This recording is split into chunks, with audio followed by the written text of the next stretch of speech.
బులెటిన్లో breaking news చూస్తున్నాం. గత 5 ఏళ్లలో వైసీపీ అరాచకాలు అన్ని ఎన్ని కాదు. పేదల భూములను బలవంతంగా దోచుకున్నారు.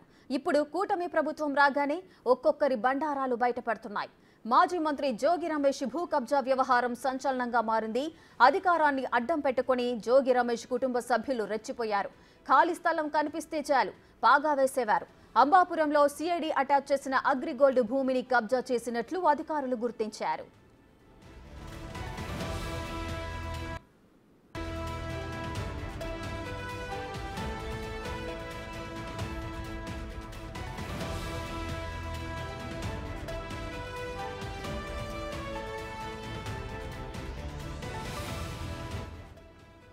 రెండు 2018లో సర్వే నెంబర్ 87లో అగ్రిగోల్డ్ భూమిని సిఐడి అటాచ్ చేసింది.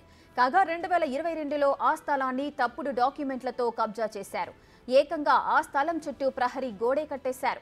సర్వే నెంబర్లను మార్చి స్థలాన్ని కబ్జా చేసినట్లు విజయవాడ రూరల్ తహసీల్దార్ స్పష్టం చేశారు. గత 5 ఏళ్లలో అధికారం అడ్డం పెట్టుకుని జోగి రమేష్ కొడుకు రాజీవ్, బాబాయ్ వెంకటేశ్వరరావు ఇష్టానుసారంగా కబ్జాలకు పాల్పడ్డారనే ఆరోపణలొస్తున్నాయి.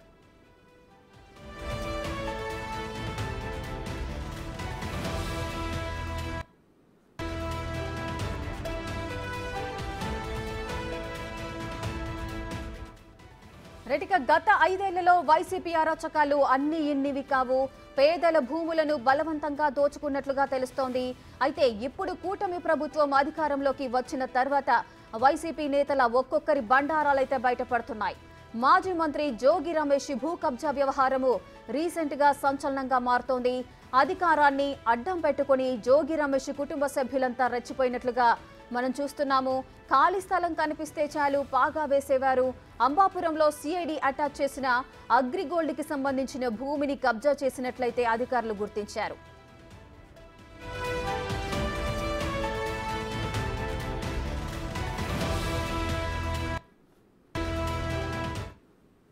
మరింత సమాచారం మా ప్రతినిధి శివ లైవ్ లో అందిస్తారు. శివ, ఈ అగ్రిగోల్డ్ కి సంబంధించిన భూమిని జోగి రమేష్ కుటుంబ సభ్యులు ఆక్రమించారు, భూ కబ్జా చేశారంటూ ఆరోపణలు వినిపిస్తున్నాయి.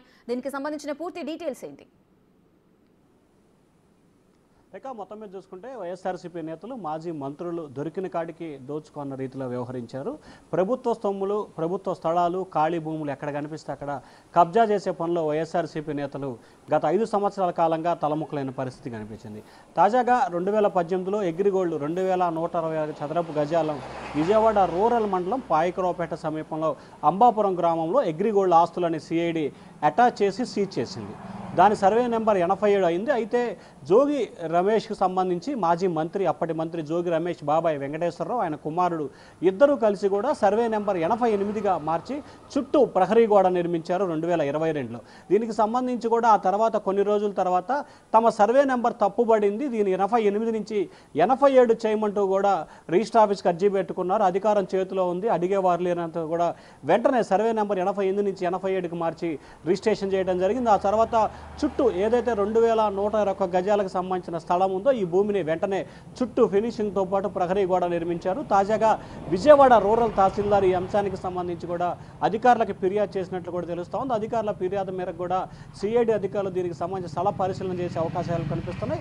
అలాగే ఈ భూమిని ఎవరు రిజిస్ట్రేషన్ చేశారు, రిజిస్ట్రేషన్ చేయడానికి కారణాలు ఏంటి, ఎవరి పోద్బలంతో రిజిస్ట్రేషన్ చేశారనే దానికి సంబంధించి కూడా పోలీసులు విచారణ చేసే అవకాశం కనిపిస్తూ ఉంది. ఏదైతే ఈ భూమికి సంబంధించి సర్వే నెంబర్ 87 నుంచి 88కి మార్చడం, 88 నుంచి 87కి మార్చిన అంశానికి సంబంధించి కూడా విజయవాడ పోలీసులకి స్థానిక ఎంఆర్ఓ కూడా ఫిర్యాదు చేసినట్టు తెలుస్తూ ఉంది. ఆ ఫిర్యాదుకు సంబంధించి రిజిస్టర్ చేసిన తర్వాత కేసు నమోదు చేసి ఎవరైతే దీనికి బాధ్యులు అయితే ఉన్నారో మాజీ మంత్రి, ఆయన కుమారుడు, ఆయన బాబాయ్ వీరిద్దరికి సంబంధించి కూడా కేసు నమోదు చేసే అవకాశం కనిపిస్తూ ఉంది. ఆ తర్వాత సిఐడి అధికారులు కూడా ఏదైతే తాము 2018లో ఈ భూమికి సంబంధించి అగ్రిగోల్డ్ ఆస్తులని అటాచ్ చేసి సీజ్ చేశామో ఆ భూమిని ఏ విధంగా ఆక్యుపై చేస్తారు, ఏ విధంగా చుట్టూ ప్రహరీ కూడా కడతారని చెప్పి కూడా సిఐడి అధికారులు అయితే ప్రశ్నిస్తున్న పరిస్థితి కనిపిస్తూ ఉంది. గతంలో అధికారంలో ఉంటున్న నేపథ్యంలో అధికారులు ఎవరు కూడా వారిని ప్రశ్నించలేని పరిస్థితి కనిపించింది. సో ఇప్పుడు అధికారం కోల్పోవడంతో ఒక్కొక్కటిగా వైఎస్ఆర్సీపీ నేతలు, మాజీ మంత్రులు, ఎమ్మెల్యేలు చేస్తున్న ఒక్కొక్క అవినీతి అక్రమాలకు సంబంధించి రోజుకోటి వెలుగులోకి వస్తున్న